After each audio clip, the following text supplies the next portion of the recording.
કોઈ પણ પાકમાં અને કોઈ પણ ખેતીમાં અને કોઈ પણ વિસ્તારમાં આ ટ્રેક્ટર ચાલી શકે એવું છે। આ ટ્રેક્ટરની ખાસિયતની વાત કરીએ તો ખૂબ જ ટૂંકા ટનમાં વળી જાય એવું ટ્રેક્ટર છે, કેમ કે આંગળીના ટેરવે જે રીતના આપણે 4 વ્હીલ લાગતા હોય એવું આખું હળવું સ્ટેરિંગ છે।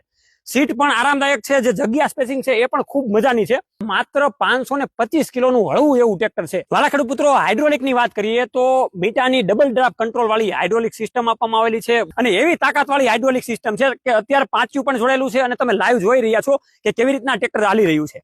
ગ્રાઉન્ડ ક્લિયરન્સ ની વાત કરીએ તો ખૂબ જ ઊંચું ટ્રેક્ટર છે, જેથી કરીને મગફળી, કપાસ કે બીજા અન્ય પાકોનું તમે વાવેતર કરતા હોય એ કદાચ 50 દિવસનો પાક થઈ ગયો હોય તો પણ એમાં નુકસાની ના થાય। બંને પાછળના ટાયરમાં ડિસ્ક બ્રેક આપવામાં આવેલી છે। આ 12 હોર્સ પાવરના ટ્રેક્ટરની બીજી વાત કરીએ તો 32 ની જાળી અને 28 ની જાળીમાં સહેલાઈથી ચાલી શકે એવું ટ્રેક્ટર છે। ગિયર સિસ્ટમની આપણે વાત કરીએ તો 3 હાઈ 3 લો અને 2 રિવર્સ ગિયર, ટોટલ 8 ગિયર આપવામાં આવેલા છે। 540 આરપીએમ ફરે એવો પીટીઓ આપવામાં આવેલો છે। બીજી આ ટ્રેક્ટરની એવરેજની ખેડૂત મિત્રો ખાસ વાત કરીએ તો 1 કલાકની અંદર 0.5 લીટર ડીઝલ પીશે।